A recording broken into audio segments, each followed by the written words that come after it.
Hey guys, welcome back to Not So Basic Things. Happy New Year, and today we are going to be talking about preparing for cold weather. Apparently we have got some cold weather and snow coming to us in the Pacific Northwest over the next week to week and a half. And so I thought it'd be a good opportunity to talk about what you need to consider and or do to get ready for such a thing. The last thing you want to do is find yourself in the dark and cold.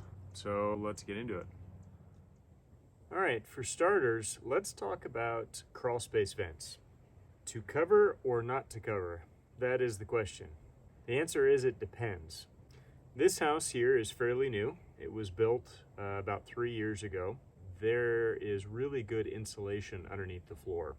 So, covering the vents in a house that is well insulated, not necessary. As a matter of fact, it could actually be a health concern.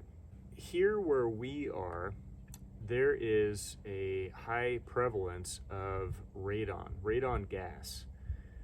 It's odorless, you can't see it, there's really no way of knowing it's there unless you've got a detector or you are testing for it. But this stuff is really, really dangerous. It's radioactive, and it is the second leading cause of cancer in the United States.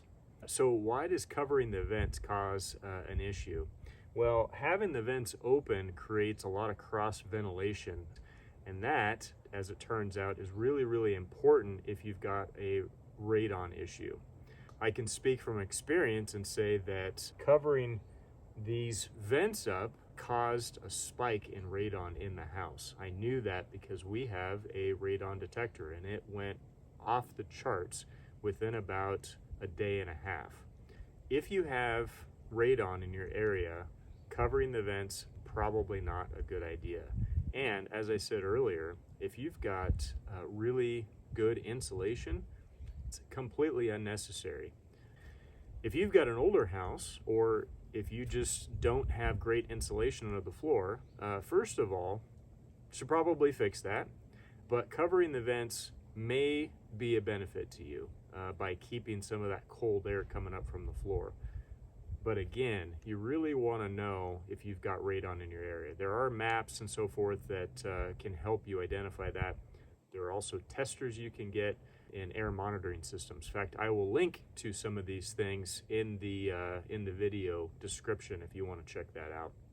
And I'll share what we use. Radon is not the only thing that you need to be concerned about. Just having the stale air and the moisture and so forth that accumulates under the crawl space, those things can end up in your house and can cause problems. So in general, leaving the crawl space vents open may be in your best interest. Do your research. There's a lot of resources out there you can check to get good information on this, but automatically covering your crawl space vents, something you want to think about before just going and doing it. Here's one that most of us are probably very familiar with, and that is covering your outside water spigots. Did you know that, again, depending on where you are in the country, this may not actually be necessary. So this type of water spigot is a frost-free spigot, and basically all that means is that the shutting off of the water happens inside the house. It's in the wall several inches, so it's divorced from the outside environment here. One important note there, and it actually says this right on the top: remove hose or faucet may freeze. If you've got a spigot like this, make sure you disconnect the hose. If you don't, that allows water to stay right here locally, and it can break the faucet. We still cover them because why not? It's cheap insurance. These are inexpensive, so I still do it, but you don't actually have to. So taking a quick look at what kind of spigot you've got, you may be able to avoid doing this if you choose to do so.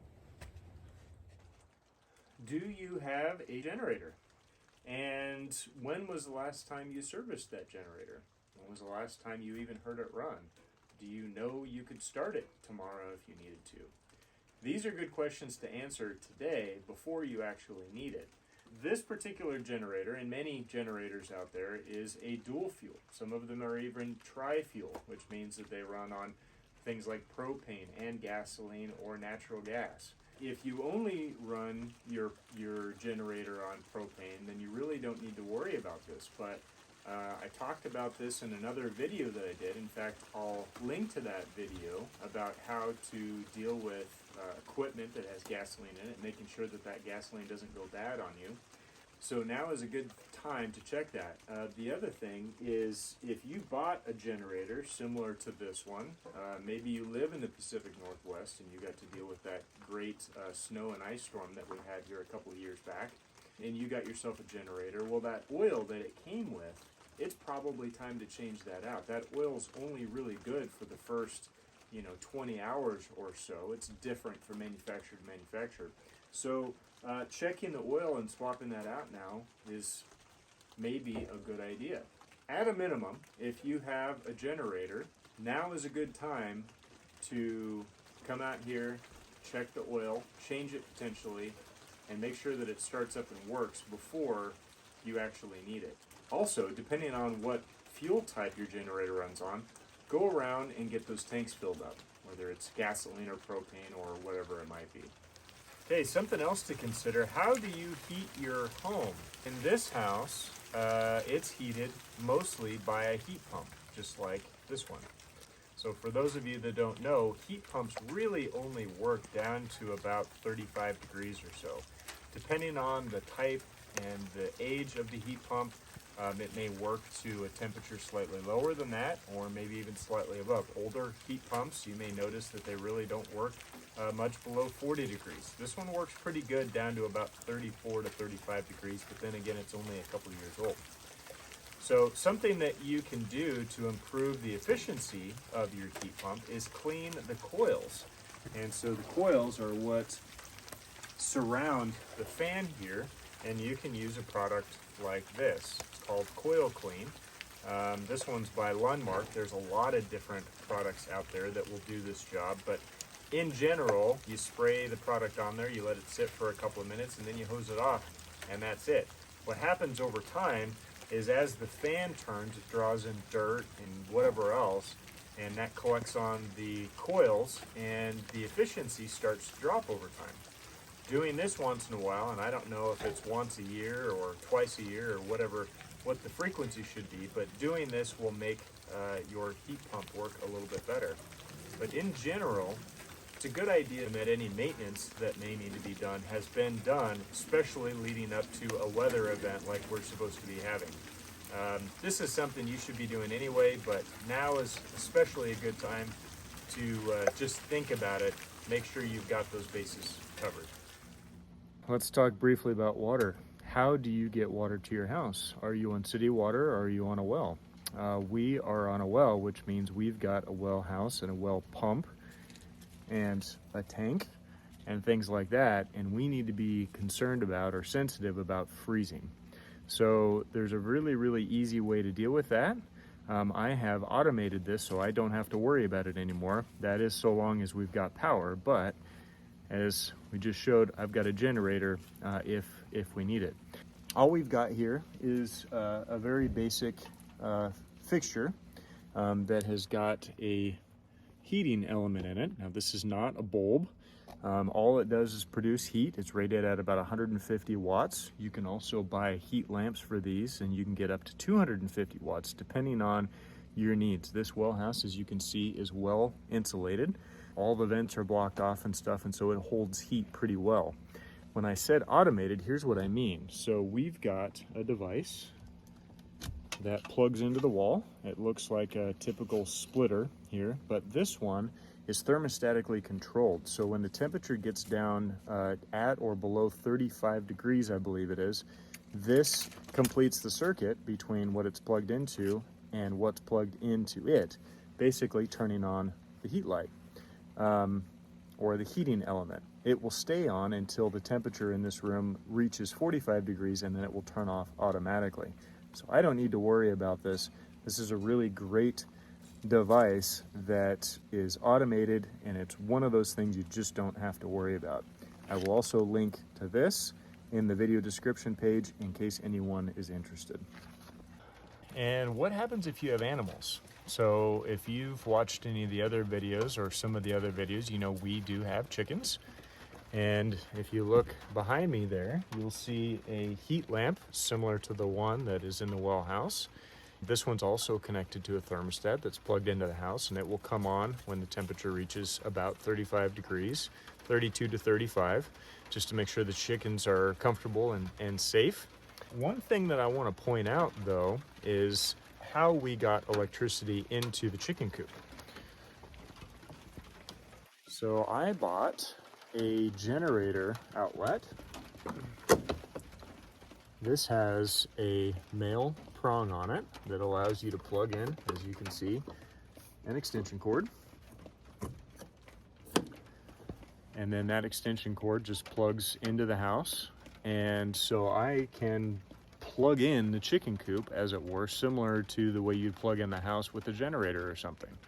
And so this is a very simple modification that I made to the coop that allows me to electrify one basic outlet in here to power things like a heat light. I could have ran electricity to the chicken coop, but I just really didn't need anything more than a heat light. So this allowed me to put one box on the outside to plug it in when I need it. And then we've got just one outlet in here. It only took me about a half an hour to do that, and that allowed me to put in a heat light, keep those chickens comfortable. What if you've got a RV or a travel trailer? So how do you protect those from the winter? Well, there's a few things you can do, but for starters, drain the water heater, and that's what you're looking at here behind me. So all that you've got to do that, and these will vary by model and so forth, but we can pull this cover down, and back behind here, there is a plug. There it is right there.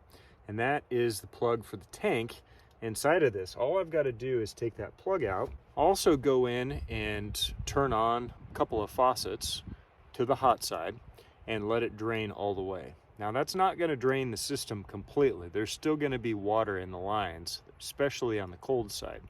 So in order to make sure that the trailer doesn't freeze, it's a good idea to put a heater in there. Now, what you don't want is you don't want an electronic style heater with electronic style thermostat, because if you get a brownout, the power bumps for instance, those typically reset and they don't turn back on unless you go back in there and reset them. So you want to get really what ends up being the cheapest heater you can find that has an analog dial to where you can set the temperature down to, you know, say 35 degrees or 32 degrees even, just something to keep a little bit of heat moving through there. I will also open up all of the faucets in the entire trailer. I'll drain the water tank and just drain everything as much as I possibly can. Those things will typically keep a trailer from freezing. Now, if you live in an area where it gets really cold, I'm talking down into the teens, this is probably not going to do it. What you probably have to do is pull some antifreeze, some RV antifreeze into the system so that the lines don't freeze. There are many videos on YouTube on how to do that, so I won't go into it here. A couple of things to consider if you've got a recreational vehicle. All right, last couple items here are things like sprayers and attachments and so forth that you use for watering gardens. Take these and definitely disconnect them for the hose. Similar to keeping the water spigot connected, that will make it more likely for these to freeze.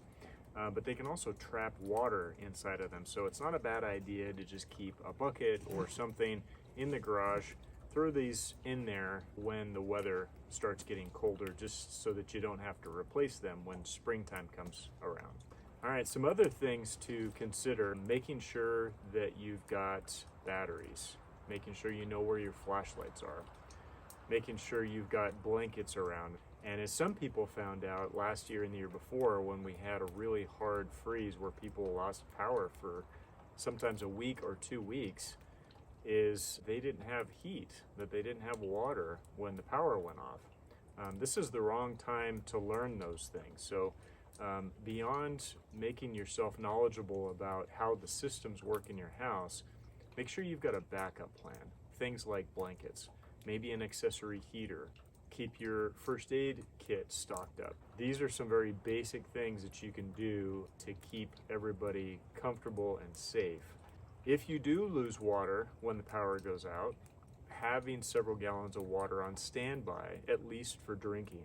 And then the last thing, if you are in a situation where you lose heat, make sure you know what is safe and is not safe to do as an auxiliary heat source.